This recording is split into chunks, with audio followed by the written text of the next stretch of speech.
Good morning, children. So let's continue further. Children, in the last session, in the previous session, we've discussed the drawbacks of Rutherford's model. उसके बाद हमने किया electromagnetic wave theory. अब देखो, according to electromagnetic wave theory जो सबसे पहला postulate है, that postulate is energy is radiated continuously in the form of radiations. Energy is released continuously in the form of radiation. अब यहाँ पर इसका मतलब ये है कि अगर एनर्जी कंटिन्यूसली आ रही है, अगर एनर्जी कंटिन्यूसली एमिट हो रही है तो इट विल गेट एक्यूमुलेटेड, वो एक्यूमुलेट हो जाएगी. एक्यूमुलेट हो जाएगी तो energy goes on increasing. So I can say like this, according to electromagnetic wave theory जो एनर्जी है that is proportional to intensity. वो इंटेंसिटी पे डिपेंड करेगी. अगर आप बहुत देर तक एनर्जी कंटिन्यूसली आती रहेगी तो energy will go on accumulating and energy will increase. ये आपको मेन चीज याद रखनी है because this is the reason of the various drawbacks. Now it could not explain as discussed yesterday photoelectric effect and black body radiation. अब इसको एक एक करके डिस्कस करते हैं. photoelectric effect, children, let's try to understand what is photoelectric effect. आपके पास एक metal surface है. इस मेटल सरफेस के ऊपर अगर हम रेडिएशन डालते हैं तो उस रेडिएशन की एनर्जी को यूज करके इलेक्ट्रॉन मेटल से बाहर आ जाता है. देखो, जो इलेक्ट्रॉन है that is held in an atom towards the nucleus because of the attractive force of the nucleus. Nucleus electron को अट्रैक्ट करके रखता है. तो इनके बीच में there is a force of attraction.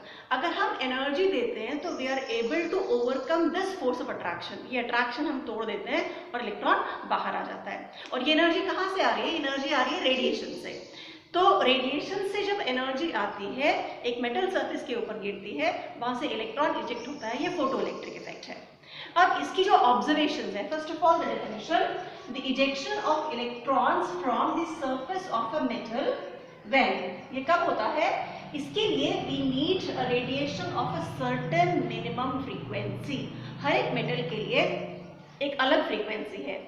अगर आपकी फ्रीक्वेंसी मीन्स एनर्जी, अगर आपकी फ्रीक्वेंसी इससे कम है तो electron will not B ejected, चाहे आप उसे कितनी ही देर तक पास करते रहें. तो इसका मतलब ये है कि जो एनर्जी कंटिन्यूसली आ रही है वो एक्यूमुलेट नहीं होती है. नहीं तो क्या होता, एनर्जी कम पड़ रही है तो कंटिन्यूसली आए जा रही है, it will be accumulated, ultimately sufficient हो जाएगी to eject the electrons. But this is not happening. So this is not in according to electromagnetic wave theory which says that energy is proportional to intensity और energy is continuously radiated. अब ऐसा नहीं है. Now let us सी, जब एक minimum frequency, इसको हम कहते हैं थ्रेशोल्ड फ्रीक्वेंसी, न्यू नॉट से रिप्रेजेंट करते हैं, जब कम से कम इतनी फ्रीक्वेंसी की रेडिएशन पड़ती है then the electrons are ejected, तब इलेक्ट्रॉन निकलता है. और अगर फ्रीक्वेंसी इससे कम है तो हम कितनी भी देर तक उसको रेडिएशन देते रहें, कितनी भी देर तक रेडिएशन पड़ता रहेगा, there will be no electrons ejected. Now I try to explain this. See, observations regarding photoelectric effect. सबसे पहले है कि जो number of electrons, no electrons are ejected if the frequency, ये है frequency of incident radiation. जो radiation आप दे रहे हैं उसकी फ्रीक्वेंसी है. फ्रीक्वेंसी ऑफ इंसिडेंट रेडिएशन अगर थ्रेशोल्ड फ्रीक्वेंसी से कम है, ये अलग अलग मेटल का थ्रेशोल्ड अलग अलग होगा. अगर ये इससे कम है तो no electrons will be ejected, चाहे आप कितनी भी देर तक उसके ऊपर रेडिएशन डालते रहें. That means energy is not accumulated, energy is not proportional to intensity. आप कितनी देर तक दे रहे हैं उस पर एनर्जी डिपेंड नहीं करता है. And second, number of electrons ejected is proportional to intensity. जितने इलेक्ट्रॉन्स इजेक्ट हुए वो इंटेंसिटी पे डिपेंड करता है. And kinetic energy of ejected electrons, किस एनर्जी से इलेक्ट्रॉन निकलता है, that is proportional to frequency of the electrons, जो फ्रीक्वेंसी ऑफ द रेडिएशन, जो रेडिएशन आपने की है, it depends on that. Now I try to explain this. This was explained on the basis of Planck's theory. Planck's theory के postulates करेंगे, but first I will try to explain this. Planck's theory के basis पर हम इसको explain कर सकते हैं कि व्हाई दीज ऑब्जर्वेशंस, ऐसा क्यों हो रहा है. See, this was explained by Einstein and explaining this he gave the photoelectric equation. देखिए, इट गोज लाइक दिस. आपके पास ये एक मेटल सरफेस है. The electrons are attracted towards the nucleus. अब हमने जो इंसिडेंट रेडिएशन दिया, ये रेडिएशन हमने इसके ऊपर डाला, तो इलेक्ट्रॉन क्या करता है, इलेक्ट्रॉन इस एनर्जी को एब्जॉर्ब करता है, एब्जॉर्ब करके जो फोर्स ऑफ अट्रैक्शन है उसको ओवरकम करता है और बाहर निकल जाता है। तो यहाँ पर अगर ये फ्रीक्वेंसी आपकी थ्रेशोल्ड फ्रीक्वेंसी से कम है, that means this energy is not sufficient, इस रेडिएशन की एनर्जी सफिशिएंट नहीं है टू इजेक्ट द इलेक्ट्रॉन्स। तो इसका मतलब ये भी है कि जो एनर्जी है that is actually dependent on frequency, energy is proportional to frequency, frequency बढ़ी तो एनर्जी बढ़ती है, इंटेंसिटी बढ़ने से एनर्जी नहीं बढ़ती है। तो this is the incident radiation, इसकी फ्रीक्वेंसी है न्यू, ठीक है। जो मिनिमम एनर्जी, जो मिनिमम फ्रीक्वेंसी हमको चाहिए वो है nu nought. Now see children, energy of the radiation, ये फ्रीक्वेंसी है, तो according to Planck's theory, will see the postulates, Planck's theory के अकॉर्डिंग इसकी एनर्जी होगी h इंटू न्यू, h एक कांस्टेंट है, प्लैंक्स कांस्टेंट। इतनी एनर्जी हम दे रहे हैं, जो मिनिमम एनर्जी इलेक्ट्रॉन को निकालने के लिए चाहिए वो है न्यू नॉट, फ्रीक्वेंसी है तो energy, corresponding energy h new not. अगर इतनी फ्रीक्वेंसी रिक्वायर्ड है तो उसकी एनर्जी कितनी होगी, h इंटू न्यू नॉट। तो इतनी एनर्जी हम दे रहे हैं, इतनी एनर्जी उसको निकालने के लिए चाहिए। तो जो बाकी एनर्जी है, what happens to that? The remaining energy is given to the electron as kinetic energy. देखो आपने एनर्जी दिया, कुछ उसमें से इलेक्ट्रॉन को इजेक्ट करने के लिए यूज हो गया, जो बाकी है वो इलेक्ट्रॉन को काइनेटिक एनर्जी के फॉर्म में मिल गया। तो I can put it like this, जो फोटो इलेक्ट्रिक इक्वेशन है दैट इज h न्यू, ये टोटल एनर्जी थी रेडिएशन की, this much is used to eject the electrons. Now this is called work function. ये जो इलेक्ट्रॉन्स निकालने के लिए यूज हुआ ये वर्क फंक्शन, जो बाकी है that is given to the electron as kinetic energy of the electron. तो ये आपका फोटो इलेक्ट्रिक इक्वेशन है। Now we can explain these observations on the basis of this.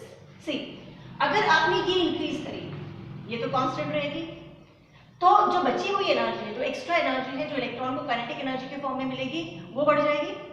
तो I can say that the kinetic energy of the electrons, ejected electrons is proportional to frequency. आप ये energy बढ़ाते जाएंगे तो ये energy बढ़ती जाती है, क्योंकि ये तो कांस्टेंट रहती है। दूसरी बात, अगर इसकी एनर्जी इससे कम है तो no electrons will be ejected, क्योंकि force of attraction will not be overcome. And third is कि जो नंबर ऑफ इलेक्ट्रॉन्स इजेक्टेड है, देखो अगर हम ये फ्रीक्वेंसी बढ़ाते हैं तो ऐसा नहीं कि एक इलेक्ट्रॉन के बाद दूसरा इलेक्ट्रॉन इजेक्ट होगा, तीसरा इलेक्ट्रॉन इजेक्ट होगा, जो बची हुई एनर्जी है वो इलेक्ट्रॉन को काइनेटिक एनर्जी के फॉर्म में दे देते हैं। See the point here is कि one electron is absorbing only one photon of energy. ये जो आपकी एनर्जी है ये फोटोन है, ये पैकेट है, पैकेट ऑफ एनर्जी है। तो एक इलेक्ट्रॉन जो है वो एक पैकेट को एब्जॉर्ब करता है, सिर्फ एक ही पैकेट को एब्जॉर्ब करता है। अब इस पैकेट में से कुछ एनर्जी उसने इजेक्ट होने के लिए यूज की, the remaining energy goes as kinetic energy, वो दूसरे इलेक्ट्रॉन को ट्रांसफर नहीं होती है। सो दैट मीन्स कि जो नंबर ऑफ इलेक्ट्रॉन्स इजेक्टेड है that will not depend on this frequency. लेकिन अगर हम इंटेंसिटी बढ़ाते हैं, इंटेंसिटी बढ़ाने का मतलब ज्यादा रेडिएशन है, सेम फ्रीक्वेंसी की है और ज्यादा रेडिएशन है, तो मोर इलेक्ट्रॉन्स विल एब्जॉर्ब, अब इसको ज्यादा इलेक्ट्रॉन्स एब्जॉर्ब कर पाएंगे और ज्यादा इलेक्ट्रॉन इजेक्ट हो पाएंगे। तो अगर आप इंटेंसिटी चेंज करते हैं तो number of electrons ejected change होगा, लेकिन काइनेटिक एनर्जी चेंज नहीं होगा, क्योंकि kinetic energy is what, energy h new है। एक फोटोन ने h न्यू नॉट यूज कर लिया फॉर इजेक्शन, बाकी इसको काइनेटिक एनर्जी मिल गया। It is neither transfer to another electron, दूसरा इलेक्ट्रॉन इजेक्ट हो जाए। तो जितनी हम फ्रीक्वेंसी बढ़ाएंगे उतना काइनेटिक एनर्जी बढ़ता है, जितनी हम इंटेंसिटी बढ़ाएंगे उतने नंबर ऑफ इलेक्ट्रॉन्स बढ़ते हैं। So this is explained on the basis of Einstein's theory और Einstein's photoelectric equation. Now यहाँ से हमें एक चीज क्लियर होती है कि जो इलेक्ट्रोमैग्नेटिक वेव थ्योरी कहती थी कि एनर्जी इज कंटिन्यूअसली एमिटेड, तो उसके अकॉर्डिंग energy should be proportional to intensity. लेकिन ऐसा नहीं है, the energy is only proportional to frequency. Energy intensity के प्रोपोर्शनल नहीं है, energy is proportional to frequency. So that is why it is a drawback of electromagnetic wave theory. Now अब इसको to set it in order we have now a another theory, that is Planck's quantum theory. See, what is Planck's quantum theory, children? Planck's quantum theory, children, says that energy is not continuously emitted. Energy जो है वो continuously नहीं आती है. That means energy is not proportional to intensity. ऐसा नहीं कि intensity बढ़ा रही है, लगातार एनर्जी आती जा रही है, एनर्जी बढ़ती जा रही है. It is only proportional to the frequency. Now according to Planck's quantum theory, according to Planck's quantum theory,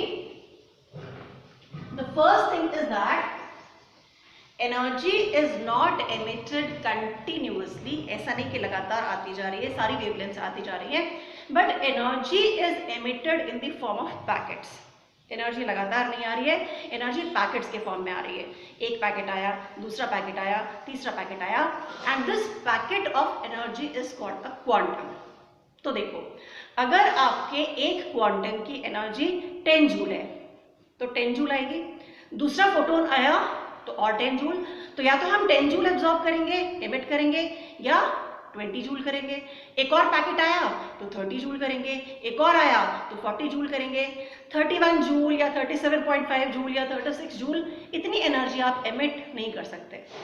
तो पैकेट्स में जब आ रही है तो एक पैकेट में सपोज अगर हम कहते हैं कोई चीज डजन्स में आती है तो आइदर यू कैन हैव 12 और यू कैन हैव 24 और यू कैन हैव 36. तो ऐसे ही यहाँ पर energy is not emitted continuously but discontinuously in the form of packets. But discontinuously in the form of packets. तो ऐसा नहीं है कि एनर्जी कंटिन्यूसली आ रही है 10 जूल, 10.5 जूल, 11 जूल, 11.5 जूल, हर एनर्जी और हर वेवलेंथ आ रही है. That is not happening. What is happening is energy is emitted not continuously but discontinuously in the form of packets. Packets are called quantums. इस packet को हम quantum बोलते हैं और quantum of light को हम फोटोन कहते हैं. Quantum of light is called a photon. ठीक है. अब सेकेंड थिंग इज, अगर कोई रेडिएशन है जिसकी फ्रीक्वेंसी न्यू है तो उसके एक फोटोन की एनर्जी, उसके एक क्वांटम की energy, I would say E is proportional to nu. Frequency बढ़ाते हैं तो भी आपने देखा एनर्जी बढ़ता है. आपने फ्रीक्वेंसी बढ़ाया तो इलेक्ट्रॉन का काइनेटिक एनर्जी बढ़ता है. तो E is proportional to nu and removing this sign of proportionality ये कांस्टेंट आता है which is called a Planck's constant H, and the value is 6.626 into 10 to the power minus 34 joule second. ये इसका value है, constant है, you can remember that. So second postulate is the energy of one photon of a radiation having frequency nu.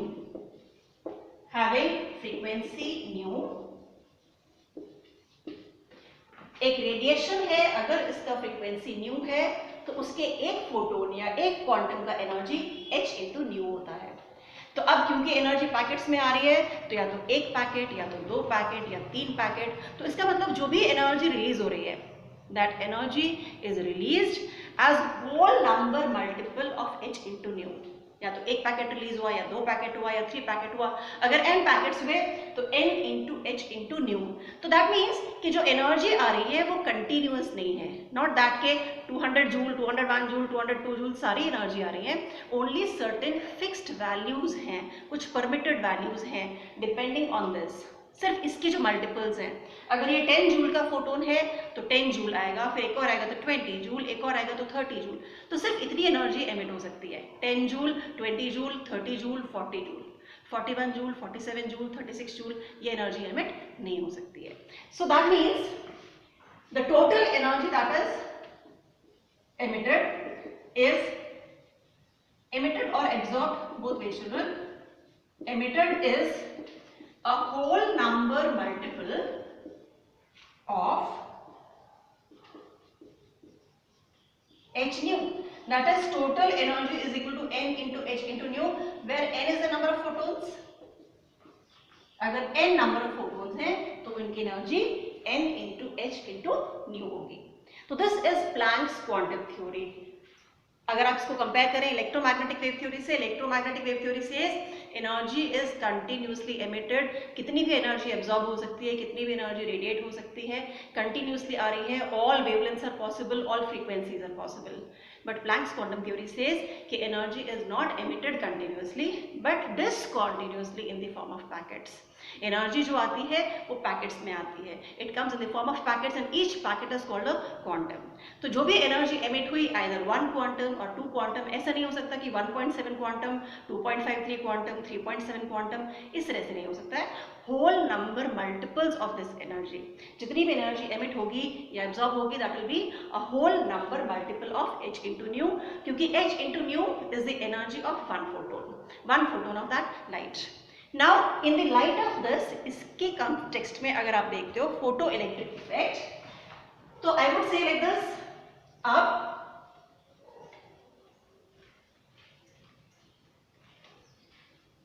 remember children, in photoelectric effect each electron is absorbing only one photon। एक electron सिर्फ एक photon को absorb करता है, ठीक है।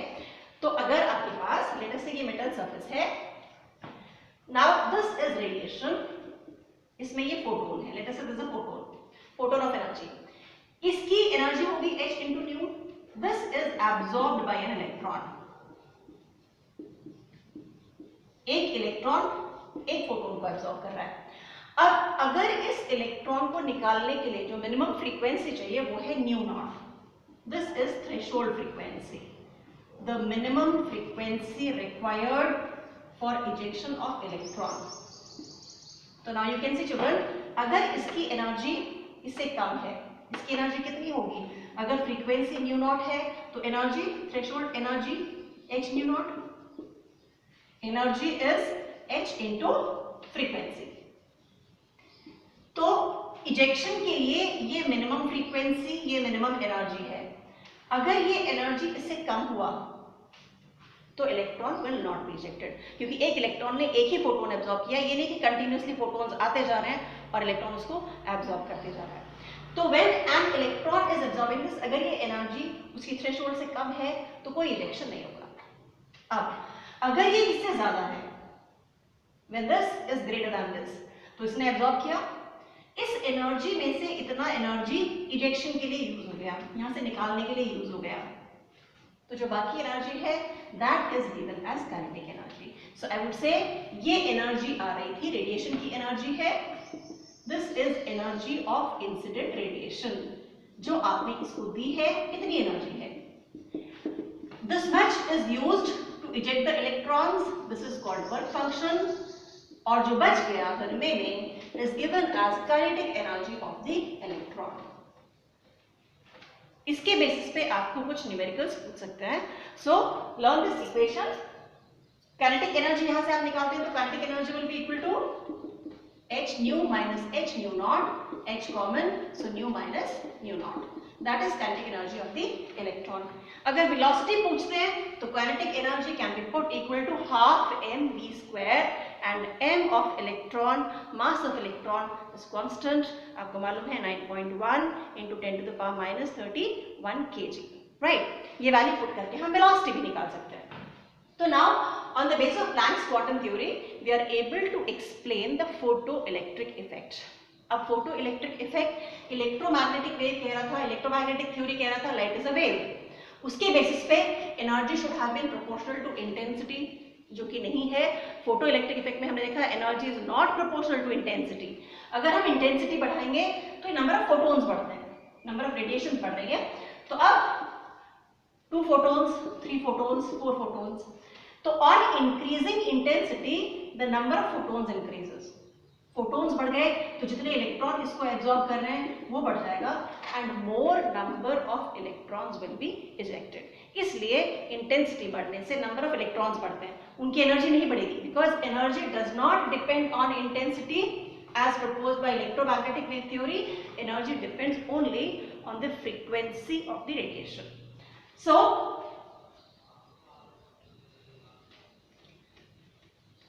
that is how the photoelectric effect is explained on the basis of Planck's quantum theory, जो कि ये कहती है, Planck's quantum theory ये कहती है कि energy is, the radiation is made up of packets of energy, it is not continuous, it is discontinuous. तो अब ये पार्टिकल नेचर है, जो लाइट है वो कंटिन्यूसली रेडिएशन में वेव्स की तरह से नहीं आ रहा है, वो पैकेट्स में आ रहा है, एक मटेरियल चीज है, एक मैटर है, तो पार्टिकल नेचर है as well as it has a wave nature. अब लाइट में दोनों तरह का नेचर है। Now the second phenomenon is black body radiation. इसका सिर्फ एक एलिमेंट्री आइडिया आपको लेना है बच्चे, डिटेल्स नहीं। ब्लैक बॉडी रेडिएशन, सी सबसे पहले we should understand what is a black body. Black body होती है जो सारी रेडिएशन को एब्जॉर्ब कर सकती है, और फिर जब हम उसको हीट करते हैं तो यही सारी रेडिएशंस एमिट हो सकती हैं। So a body which can absorb all wavelengths, चाहे वो कितनी भी वेवलेंथ है, सारी वेवलेंथ को वो एब्जॉर्ब कर रही है और सारी वेवलेंथ को वो एमिट कर सकती है, वो एक परफेक्ट ब्लैक बॉडी होती है। ठीक है, तो ब्लैक बॉडी का मतलब है कि it can emit any value of radiations. अब देखो ब्लैक बॉडी में क्या होता है कि when you have a black body, this is the observation, then will try to explain. इस ब्लैक बॉडी को जब हम हीट करते हैं, सपोज आपने एक आयरन का वायर लिया, उसको आप हीट करते हैं, तो initially the colour is red. आप किसी भी चीज को शुरू में हीट करते हो तो रेड, और ज्यादा हीट करते हैं तो येलो, और ज्यादा हीट करते हैं तो goes to blue and finally white. ठीक है, तो सी अगर आपके पास, अगर हम ये समझते हैं कि energy is proportional to intensity and energy does not depend on frequency, अगर हम इसको ये समझते हैं तो ये कलर चेंज नहीं हो सकता था, you would not be changing this colour. देखो जो आपकी रेडिएशन एमिट हुई वो कैसे हुई, आपके एटम्स हैं, किसी ब्लैक बॉडी में एटम्स हैं, आप उसको एनर्जी दे रहे हैं तो वाइब्रेट करते हैं। ठीक है, they start vibrating, when they start vibrating तो आपने शुरू में कम एनर्जी दी है तो स्लो वाइब्रेशन, फ्रीक्वेंसी कम है, फिर आपने एनर्जी बढ़ा दी तो वाइब्रेशन चेंज हो गए, जल्दी जल्दी वाइब्रेशन, तो क्या बढ़ा, फ्रीक्वेंसी बढ़ी। फ्रीक्वेंसी बढ़ी इसलिए कलर चेंज हुआ, क्योंकि हर कलर का अलग फ्रीक्वेंसी होता है, colour depends on the frequency. तो कैन आई से लाइक दिस कि जो एनर्जी हम दे रहे थे, जैसे जैसे हम ज्यादा हीट कर रहे हैं, जैसे जैसे हम एनर्जी दे रहे हैं, उससे कलर चेंज हो रहा है, दैट मीन्स फ्रीक्वेंसी चेंज हो रही है। So energy is proportional to frequency, not the intensity as said by electromagnetic wave theory। तो जो change in color है, on increasing the energy, on continuously providing energy, जो color change हुआ है, that is also not in accordance with this, क्योंकि यहाँ पर energy intensity के proportional है, not depending on frequency। But यहाँ पर हम देख रहे हैं कि जैसे जैसे energy change हुई, frequency change हुई। Frequency, that means it depends, the energy depends on the frequency, it does not depend on the intensity. So again this is a drawback of electromagnetic wave theory, can be explained on the basis of particle nature, which says that energy is proportional to frequency। कैसे ये particle nature से हम confirm कर सकते हैं? Particle nature या Planck's quantum theory के according energy is proportional to frequency, तो एनर्जी चेंज होने से फ्रीक्वेंसी चेंज हुई, कलर चेंज हुआ, so therefore energy is proportional to the frequency. Now children we'll discuss one numerical based on this. The question is like this: we have, let's say, a bulb which emits monochromatic light. See ये term monochromatic, इसका मतलब है कि यहां से केवल एक ही wavelength emit हो रहा है। जैसे अगर हम व्हाइट लाइट कहते हैं तो व्हाइट में तो वॉयलेट से लेकर रेड तक सारे कलर हैं, विबग्योर के सारे कलर हैं, सारी वेवलेंथ्स हैं। लेकिन मोनोक्रोमैटिक लैम्प जो होता है वो सिर्फ एक ही वेवलेंथ एमिट करता है। Any source which is emitting only one wavelength, जो सिर्फ एक वेवलेंथ प्रोड्यूस करती है, that is called a monochromatic light. तो a bulb which emits monochromatic light of wavelength 400 nanometre, हमारे पास एक बल्ब है और ये एमिट करता है wavelength 400 nanometre. The power of the bulb is 100 watt, ये 100 watt का बल्ब है। ठीक है, तो एक 100 वाट का बल्ब है और ये जो वेवलेंथ एमिट करता है वो वेवलेंथ है 400 नैनोमीटर। तो आपको ये बताना है how many photons are ejected, how many photons are ejected in 1 second. Now see children, power is 1 watt। 1 watt का मतलब क्या है? Sorry 100 watt। 100 watt means 100 joule per second. तो जो एनर्जी एमिट हो रही है 1 सेकेंड में वो 100 जूल है। नाउ ये जो एनर्जी एमिट हुई, this is emitted in the form of this radiation, ये इस रेडिएशन की फॉर्म में हो रही है। तो इसकी एनर्जी के बराबर होनी चाहिए। सो 100 joule should be the energy of the total energy that is emitted. अब अगर एक फोटोन निकलता है, energy of 1 photon is h into nu, that means 6.626 into 10 to the power minus 34। यहाँ पे आपको न्यू नहीं गिवन है, लैम्डा गिवन है, वेवलेंथ गिवन है। और कल हमने किया था c is equal to nu into lambda, so therefore nu is c upon lambda। c का value 3 into 10 to the power 8 and lambda का value 400 nanometre, 400 into 10 to the power minus 9। When you solve this, children, it comes out to be 4.96 into 10 to the power minus 19। देखो 1 second में जो bulb से emit हो रही है according to this power, इस power से हम कैलकुलेट करते हैं, 1 सेकेंड में bulb is emitting energy 100 joule और ये 100 जूल पैकेट्स में आई है और एक पैकेट की एनर्जी इतनी है। Suppose there are n packets, तो n into h nu, this should be equal to 100। सो n into h nu की वैल्यू हमने कैलकुलेट की है 4.96 into 10 to the power minus 19, this should be equal to 100 and from here we can calculate n is 2.01 into 10 to the power 20। तो यहाँ से आगे कैलकुलेट कर सकते हैं इतने photons of energy, इतने photons are emitted out from the bulb in 1 second।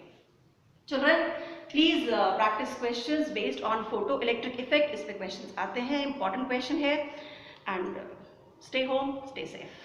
Good day।